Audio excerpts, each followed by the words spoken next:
Thanks for downloading another segment from the Best of the Classic Metal Show. The Classic Metal Show is heard live on Saturdays from 9 p.m. to 3 a.m. Eastern, exclusively at www.theclassicmetalshow.com.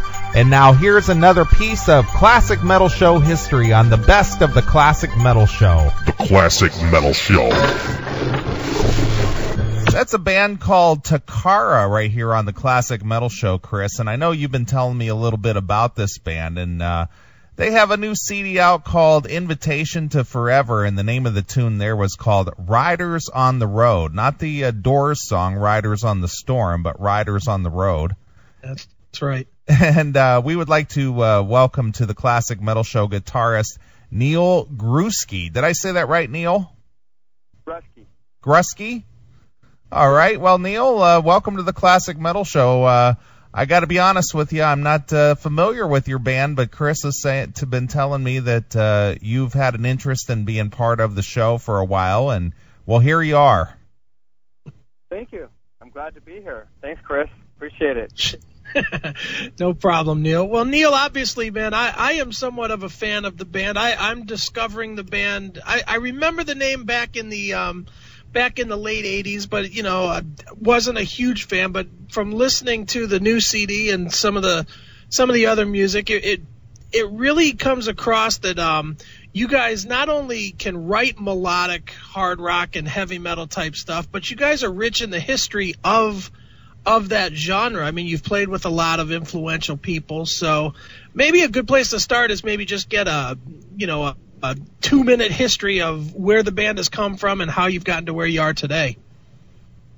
No problem. My pleasure. Well, you know, anybody who knows the band knows that the origination of the history was myself and Soto, well documented and well known. And I started doing some demos, and Jeff was producing, and then turned into singing, and then thus in turn turned into doing the first 4 Takara albums, which was Eternal Faith, Taste of Heaven, Blind in Paradise, and then Eternity Best Of.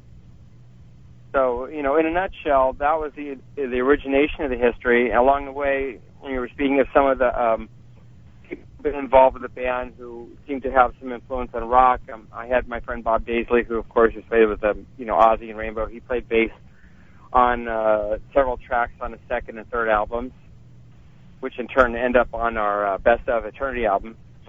So, and also, you know, Gary Shutt played bass on a couple tracks, and he, you know, went on to just play with Jeff, with all the Jeff solo tours.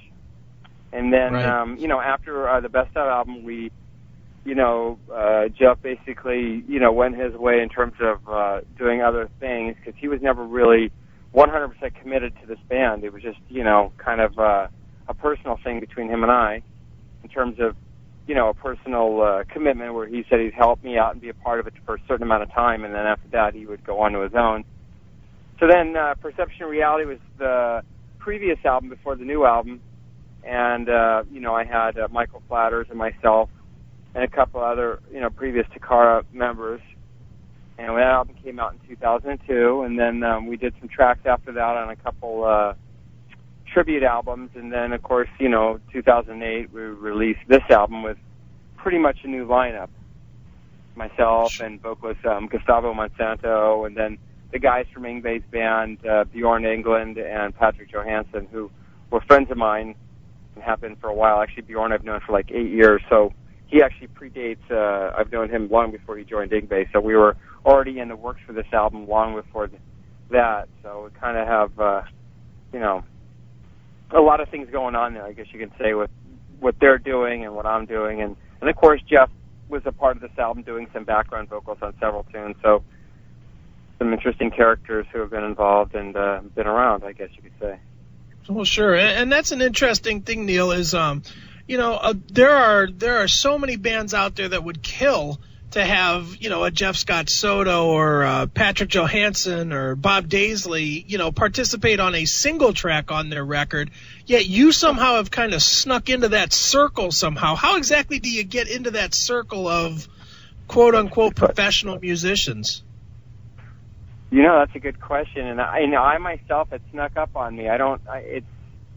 Originally, I'll give you a little bit of brief history on that. I met Jeff back in 1984 when he first joined Yngwie, and we just remained friends from that point on. And then somewhere along the way, there was a music industry function where I ran into Bob Daisley, and of course, some of my favorite albums of all time are albums that he's played on, so I made a point of introducing myself to him, and those friendships just blossomed, to a working relationship, I guess you could say. And then the same thing kind of happened with Bjorn. I had met him through a friend, and, a lot of it's just through friends. I guess to answer your question directly, a lot of it's just through introductions and friends and mutual friends, mutual acquaintances. It's not like... I don't know. There's no real set formula for it, I guess you can say. A lot of it happens in very random ways, but generally speaking, I think it's mutual acquaintances and introductions that usually seem to be, the primary, launching point for most of these relationships. Well, Neil, I see that you worked with Don Dokken at one point. What were you doing with him? Well, we did a benefit show right after 2000, right after the 9/11 thing. We were all part of a benefit show. It wasn't just Don and I, but it was several other people like Barry Sparks, who's Don's bass player, and Joshua Pariah, and a few other people. So we did that, and then by complete coincidence, I ran into him a couple of years ago, and he was living somewhere in a guest house, actually, of all strange places, in back of someone's house. I guess his financial situation had changed, so it went from being, where he was to where he is now, so to speak. And so I showed up at the place quite a few times, and we hung out, and we worked on a few songs. Nothing really became of it, but because I think he was just too busy what he was doing. But which was, I think, the newest Dokken album at the time. But it was great. He's a great guy, But and Dokken, obviously, what can you say? What can't you say about Dokken? Sure. Huge Dokken fan myself. So no, he's great. It was fantastic. I hope we can do it again in the future. Right. You never know, though. Well, you mentioned this new CD, Invitation to Forever. Is it true you're already working on your next album? And why are there so many ideas now after 7 years of being away from your recording new music? Well, let's see, how can I answer that? I've been working on the next album while I was still finishing up Invitation to Forever, so I've already been doing, working on tunes for that. It's just a natural thing that happens as a writer. I'm always writing, so I've always got tunes. So, in part, to answer that part of the question, it's always an ongoing process for me, but in this sense in time, I have a lot more going on song-wise than I normally do, and I have a lot more, I think, that'll really place itself into the next record, so to speak. So I'm feeling pretty confident. And it's, to answer your question about the time frame, I've heard this question a lot, and it's totally understandable. After we did the last album, I felt a couple things. I felt the industry in 2002 was on the verge of changing, but I didn't feel like it was ready yet because I think it's starting to change to become more friendly to this kind of music again, where it wasn't through the 90s and through the early part of 2000s. And so I kind of held off, and I was kind of just working on tunes and strategizing. And then somewhere along the way, I had some personal family stuff. My dad passed, and some other things, and it kind of pulled me away from the production because I had a lot of. Along with that, there became a lot of family stuff I had to attend to get straightened out, and I had some people who helped me out so I could free my time up so I could get back to this. So in turn, and also, it got me to think and strategize a little bit more about how and when and how soon I wanted to do this album. And I felt when I started pre-production on this album last year, I felt like this was the time, because I didn't want to keep releasing albums through the early part of the 2000s and not going anywhere. I feel like a lot of people who were working then, I felt like it was a very difficult time for people, just as the late 90s were, and I just didn't want to be, continuing to put out albums and struggling. And I feel like this time now, I think it's changing a lot. I think, most people have noticed this so far. Well, sure. So, yeah. Go ahead. What's that? Go ahead. Oh, no. I didn't have anything else I was going to say. Okay. Well, the one thing that I'm curious about, Neil, is, with a band like Takara, Yeah, obviously because of the success that that Jeff Scott Soto has had outside of Takara, with Yngwie and with Journey and solo and whatnot, a lot of people somehow will just, when they see Jeff's name, they'll associate Jeff to your band.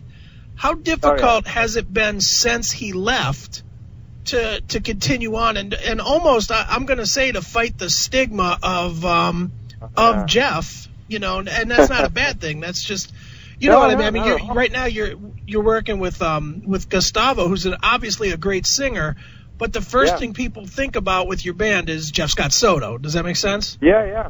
Oh, absolutely. And I hear this all the time.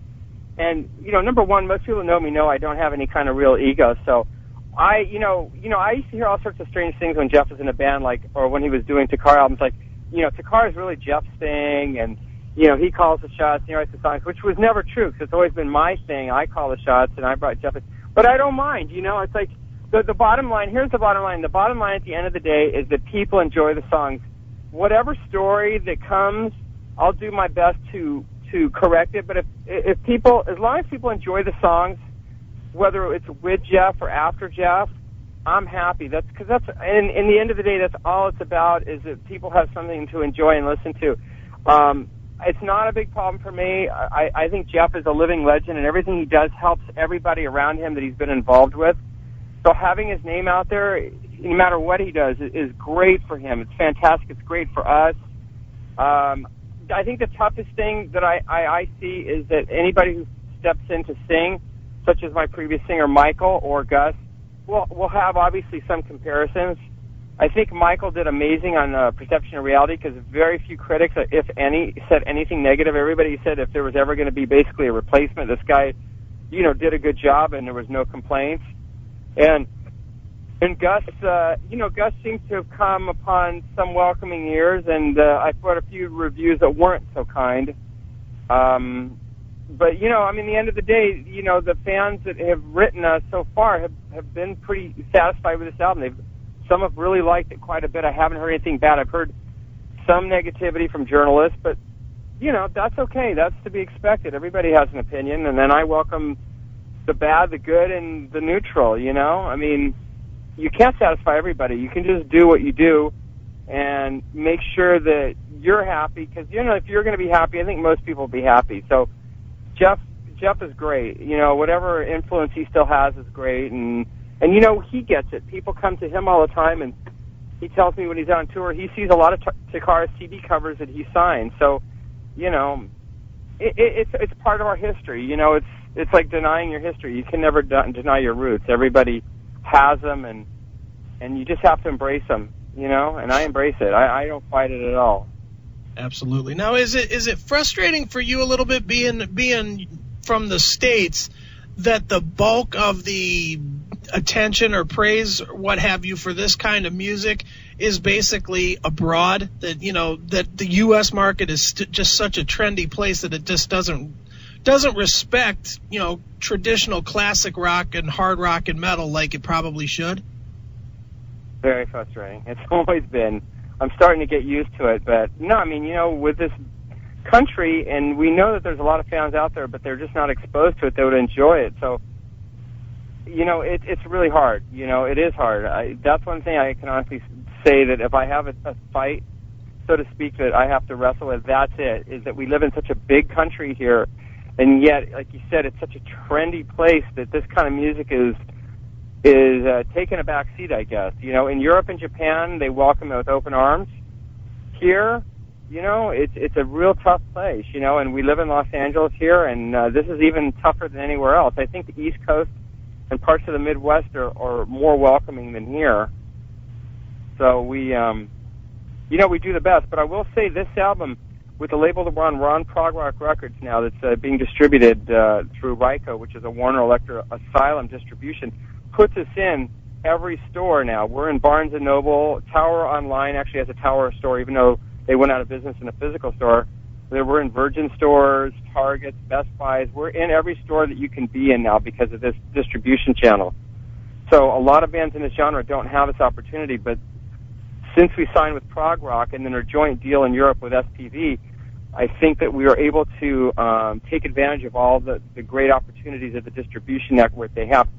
Plus, the band is also selling online via our MySpace and our .com site. So we have a better distribution setup than we've ever had before. I don't know that it could get any better other than just selling more albums. But it's, the fans are showing us support. Their CDs are definitely selling, the CDs. And, we're going to do the best we can here. You just do the best you can. At the end of the day, like I said before, that's what you have. You embellish what you have and celebrate it. And hopefully people will join us and enjoy the album as much as we enjoyed making it, and listening to it. Well, Neil, I have to ask you a question here. We've debated this on the Classic Metal Show over time, and we talked about all the band member changes that you've obviously have gone through over the years. The question we always wonder is, what makes a band a band? Is it the vocalist? Is it the guitarist? Is it the guy who owns the name? What makes a band a band? Because obviously the one remaining member in Takara is obviously you. So are you Takara? Are you Takara like Blackie Lawless's Wasp? I guess I am. I got to be honest with you, Rich, and still to this very second as we speak, I don't, and I never wanted to be this, but the problem is that along the way, I've worked with a lot of people, and, for whatever reason, and there's been a variety of reasons, as we know, for every band, everybody goes their separate way. If I had my way, there would be certain people that I would play with for indefinitely and forever. I'm not known as a Richie Blackmore type, like a Moody type that's been known to get rid of people on a whim or whatever. I've always tried to keep the band stable and together, which is tough because a lot of guys have ulterior motives. And I've worked with guys who've had motives and they didn't tell you because they just wanted the opportunity to be on an album and expose themselves, and get the exposure and move on to their career. And Takara, unfortunately, has become me, yes, but not where I want to be. I want a band where it's like a family. Like, for example, Bon Jovi or the Rolling Stones, they've been together forever and ever. If I could have that, I would take it in a second. But they're very lucky bands because not many bands find that sort of chemistry and dedication to stay together for these long periods of time and ride out the rough waters, and for me, I haven't had that, been fortunate enough to do that. Sure. So, for all intents and purposes, yes, I am the Blackie Lawless of Takara. All right, Neil. Not my choice, though. All right, Neil. Well, again, the new CD is called Invitation to Forever, and where can people find out about Takara and as well as yourself out there on the web? Well, our website, which is takararocks.com, or myspace.com/Takara Rocks, or any simple Google of Takara will find either of these on the net if they simply want to Google it, which seems to be the most popular way I'm noticing. So yeah, they can find out, and all the albums are available through the site, and there's sound clips, and there's some merchandising now finally available. So yeah. All right, excellent. Any touring plans for 2009? Right now, there's 2 festivals that we're kind of slated, but it's not inked in yet. There's one in Brazil that the promoter has already told us as soon as the plans are being made, we're in. And then there's one in the south that will be towards the summer that they've that one of the sub promoters that already wanted us to perform at. So I can't go into any more details because I don't want to say anything that's not for sure locked in, but I've gotten some very strong commitments. So, commitments and getting it signed on a contract are a separate thing. So until we can actually say it's contractually done, all I can do is tentatively say, yes, we're going to do this. And we're planning some other things, but till I can do it, that's what we've got on tap. Very cool. All right. And by the way, go ahead. Let me just add one more thing. For a lot of these people who are following Jeff, I did some demos in 1988 with Jeff, some of the original Takara songs that ended up on Eternal Phase. And later this year, I'll be releasing those. It's a 4-song demo which might feature a couple extra bonus tracks. So that will be a big surprise, and I think a big special thing for a lot of Jeff fans, because I don't think a lot of people have heard stuff like this. It's amazing performance by him. more than anything else. So, great demo. Excellent. All right, well, go visit Neil over at his website at TakaraRocks.com and MySpace.com/TakaraRocks, and pick up the new one called Invitation to Forever, and drop him a line, let him know you heard him here on the Classic Metal Show. So if there isn't anything else, Neil, we're going to ask you the traditional Classic Metal Show question. Okay. And being that you live in L.A., you've probably run into this guy numerous times. How has Lemmy from Motorhead influenced your career? I have seen him quite a few times. Lemmy from Motorhead. Well, I would say he's mainstreamed hard rock, you know. He seems to have gotten quite popular between even people who never listened to Motorhead. As a kid, I bought Motorhead albums, believe it or not. So, you know, I think he's had a profound influence. I think he made hard rock even more hip than it was, you know. And what was it, 79 and 80, touring with Ozzy. So I think that, indirectly, I think he's been an influence for sure. Sure, absolutely. All right, Neil, we appreciate you taking a few minutes to talk to us here on the Classic Metal Show. And as for tradition, we always let our guests pick the closing song off the new CD there, and maybe tell us a story about it. So what would you like us to play? Angel of Lies. Okay. Story about Angel of Lies. Let's see, what can I tell you about Angel of Lies? Well, Angel of Lies is music that I wrote quite a while back, actually. It's about 3 or 4 years old. And when I wrote it, I felt immediately that this would be a song that would be an intro opener song for the album. And Gus had lyrics he'd actually written quite a ways back, too, that he just happened to think that fit perfectly to the song. And I just love the song. It's one of my favorite songs. If I had to pick my new Takara best of, this song would certainly be on it. Just the power and the intensity. And I think it represents where Takara will be in the future in terms of sound and style, and with the edge. I think you'll notice that this album has a little bit harder edge than our previous album. So Angel of Lies. Excellent. All right. Well, the new one from Takara, Invitation to Forever, and this is Angel of Lies exclusively here on your Classic Metal Show. Thanks for checking out the best of the Classic Metal Show. You can tune into the Classic Metal Show live every Saturday night from 9 p.m. to 3 a.m. Eastern, exclusively at www.theclassicmetalshow.com. The Classic Metal Show.